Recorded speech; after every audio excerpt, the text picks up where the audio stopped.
السلام علیکم ورحمۃ اللہ وبرکاتہ۔ الحمدللہ رب العالمین والصلاة والسلام علی سید المرسلین، اما بعد فاعوذ باللہ من الشیطان الرجیم، بسم اللہ الرحمن الرحیم۔ برادران عزیز و معزز خواتین، آج کی اس نشست میں سورۃ النور کی آیت نمبر 62، 63 اور 64 کا ترجمہ و تفسیر پیش کرنے کی سعادت حاصل کی جائے گی۔ انما المؤمنون الذين آمنوا بالله ورسوله وإذا كانوا معه على أمر جامع لم يذهبوا حتى يستأذنوه إن الذين يستأذنونك أولئك الذين يؤمنون بالله ورسوله فإذا استأذنوك لبعض شأنهم فأذن لمن شئت منهم واستغفر لهم الله إن الله غفور رحيم۔ لا تجعلوا دعاء الرسول بينكم كدعاء بعضكم بعضا قد يعلم الله الذين يتسللون منكم لواذا فليحذر الذين يخالفون عن أمره أن تصيبهم فتنة أو يصيبهم عذاب أليم۔ ألا إن لله ما في السماوات والأرض قد يعلم ما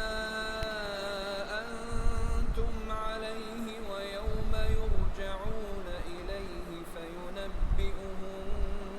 بما عملوا والله بكل شيء عليم۔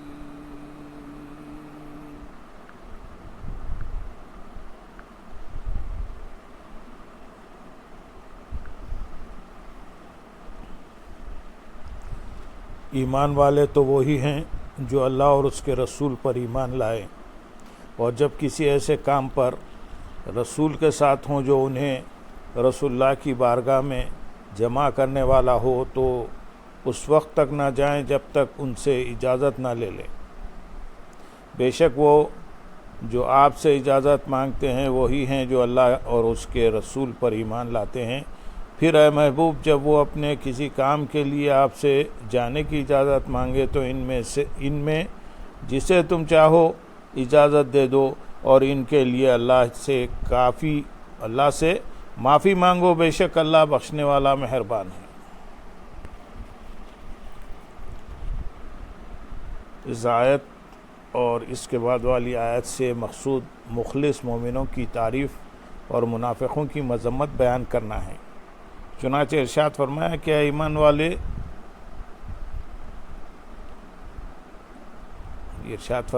ایمان والے تو وہی ہیں جو اللہ تعالیٰ اور اس کے رسول صلی اللہ علیہ وسلم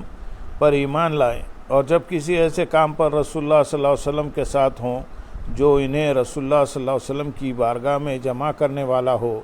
جیسے کہ جہاد، جنگی تدبیر، جمعہ، عیدین، مشورہ اور ہر اجتماع جو اللہ تعالیٰ کے لیے ہو، تو اس وقت تک نہ جائیں جب تک ان سے اجازت نہ لے لیں یا وہ خود انہیں اجازت نہ دے دیں۔ بے شک وہ جو آپ صلی اللہ علیہ وسلم سے اجازت مانگتے ہیں وہی ہیں جو اللہ تعالیٰ اور اس کے رسول صلی اللہ علیہ وسلم پر ایمان لاتے ہیں۔ ان کا اجازت چاہنا فرما برداری اور نشان اور صحت ایمان کی دلیل ہے۔ پھر اے محبوب صلی اللہ علیہ وسلم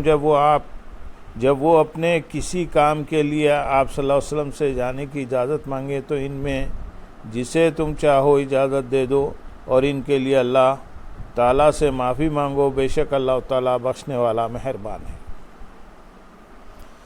اس آیت میں چند باتیں معلوم ہوئی۔ نمبر 1، حضور اقدس صلی اللہ علیہ وسلم کی مجلس پاک کا ادب یہ ہے کہ وہاں سے اجازت کے بغیر نہ جائیں، اسی لیے اب بھی روضہ مطہرہ پر حاضری دینے والے رخصت ہوتے وقت الوداعی سلام عرض کرتے ہوئے اجازت طلب کرتے ہیں۔ نمبر 2، اس آیت سے دربار رسول صلی اللہ علیہ وسلم کا ادب بھی معلوم ہوا کہ آئین بھی اجازت لے کر اور آئیں بھی اجازت لے کر اور جائیں بھی اذن حاصل کر کے، جیسا کہ غلاموں کا مولا کے دربار میں طریقہ ہوتا ہے۔ نمبر 3، سلطان کونین صلی اللہ علیہ وسلم کے دربار کے آداب خود رب تعالیٰ سکھاتا ہے، بلکہ اسی نے ادب کے قوانین بنائے۔ نمبر 4، سرکار دو عالم صلی اللہ علیہ وسلم اجازت دینے یا نہ دینے میں مختار ہیں۔ نمبر 5، حضور پنور صلی اللہ علیہ وسلم کی شفاعت برحق ہے کہ رب تعالیٰ نے حضور انور صلی اللہ علیہ وسلم کو شفاعت کا حکم دیا ہے۔ نمبر 6، اللہ تعالیٰ مسلمانوں پر بڑا مہربان ہے کہ اپنے حبیب صلی اللہ علیہ وسلم کو ان کے لیے دعائے خیر کا حکم دیتا ہے۔ نمبر 7، ہر مومن سید المرسلین صلی اللہ علیہ وسلم کی شفاعت کا محتاج ہے، کیونکہ صحابہ اکرام رضی اللہ تعالیٰ عنہ جو اولیاء اللہ کے سردار ہیں، ان کے متعلق شفاعت کا حکم دیا گیا، اوروں کا کیا پوچھنا۔ نمبر 8، اس آیت سے یہ بھی معلوم ہوا کہ افضل یہی ہے کہ حاضر رہیں اور اجازت طلب نہ کریں۔ یاد رہے کہ اساتذہ و مشائخ اور دینی پیشواؤں کی مجلس سے بھی اجازت کے بغیر نہ جانا چاہیے۔ آیت نمبر 63 میں ارشاد ہے، اے لوگو، رسول کے پکارنے کو آپس میں ایسا نہ بنا لو جیسے تم میں سے کوئی دوسرے کو پکارتا ہے، بے شک اللہ ان لوگوں کو جانتا ہے جو تم میں سے کسی چیز کی آڑ لے کر چپکے سے نکل جاتے ہیں۔ تو رسول کے حکم کی مخالفت کرنے والے اس بات سے ڈریں کہ انہیں کوئی مصیبت پہنچے یا انہیں دردناک عذاب پہنچے۔ ارشاد فرمایا کہ اے لوگو، میرے حبیب صلی اللہ علیہ وسلم کے پکارنے کو آپس میں ایسا نہ بنا لو جیسے تم ایک دوسرے کو پکارتے ہو۔ اس کا ایک معنی یہ ہے کہ اے لوگو، میرے حبیب صلی اللہ علیہ وسلم کے پکارنے کو آپس میں ایسا معمولی نہ بنا لو جیسے تم میں سے کوئی دوسرے کو پکارتا ہے، کیونکہ جسے رسول اللہ صلی اللہ علیہ وسلم پکاریں اس پر جواب دینا اور عمل کرنا واجب اور ادب سے حاضر ہونا لازم ہو جاتا ہے، اور قریب حاضر ہونے کے لیے اجازت طلب کرے اور اجازت سے ہی واپس ہو۔ دوسرا معنی یہ ہے کہ اے لوگو، میرے حبیب صلی اللہ علیہ وسلم کا نام لے کر نہ پکارو، بلکہ تعظیم، تکریم، توقیر، نرم آواز کے ساتھ اور عاجزی و انکساری سے انہیں اس طرح کے الفاظ کے ساتھ پکارو، یا رسول اللہ، یا نبی اللہ، یا حبیب اللہ، یا امام المرسلین، یا رسول رب العالمین، یا خاتم النبیین۔ اس آیت سے معلوم ہوا کہ تاجدار رسالت صلی اللہ علیہ وسلم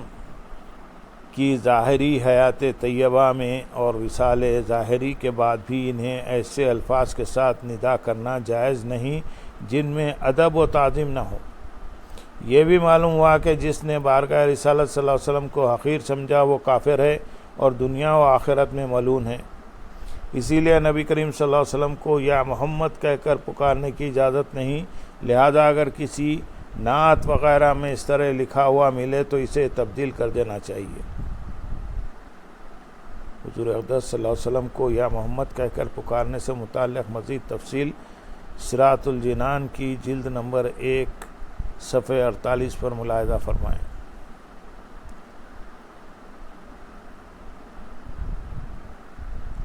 بے شک اللہ جانتا ہے۔ اس آیت کا شان نزول یہ ہے کہ جمعے کے دن منافقین پر مسجد میں ٹھہر کر نبی کریم صلی اللہ علیہ وسلم کے خطبے کا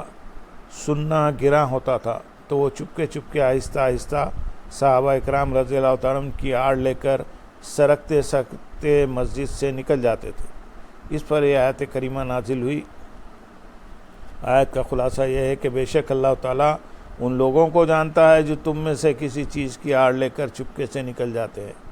تو میرے حبیب صلی اللہ علیہ وسلم کے حکم سے اعراض کرنے والے اور ان کی اجازت کے بغیر چلے جانے والے اس بات سے ڈریں کہ انہیں دنیا میں تکلیف، قتل، زلزلے، ہولناک حوادث، ظالم بادشاہ کا مسلط ہونا یا دل کا سخت ہو کر معرفت الہی سے محروم رہنا وغیرہ کوئی مصیبت پہنچے یا انہیں آخرت میں دردناک عذاب پہنچے۔ آیت نمبر 64 میں ارشاد ہے، سن لو بے شک اللہ ہی کا ہے جو کچھ آسمانوں اور زمین میں ہے، بے شک وہ جانتا ہے جس حال پر تم ہو اور اس دن کو جانتا ہے جس میں لوگ اس کی طرف پھیرے جائیں گے، تو وہ انہیں بتا دے گا جو کچھ انہوں نے کیا، اور اللہ ہر شے کو جاننے والا ہے۔ اس آیت میں اللہ تعالیٰ نے اپنی عظمت و شان بیان کرتے ہوئے فرمایا کہ سن لو جو کچھ آسمانوں اور زمین میں ہے سب کا مالک اللہ تعالیٰ ہی ہے، بے شک وہ تمہارے ہر اس حال کو جانتا ہے جس پر تم ہو، یعنی ایمان پر ہو یا نفاق پر، اور وہ اس دن کو جانتا ہے جس میں لوگ اس کی طرف جزا کے لیے پھیرے جائیں گے، اور وہ دن روز قیامت ہے، تو وہ انہیں بتا دے گا جو کچھ اچھا برا عمل انہوں نے کیا، اور اللہ تعالیٰ ہر شے کو جاننے والا ہے، اس سے کچھ چھپا نہیں۔ اللہم صلی علی سیدنا محمد وعلی آل سیدنا محمد وبارک وسلم، وآخر دعوانا ان الحمدللہ رب العالمین۔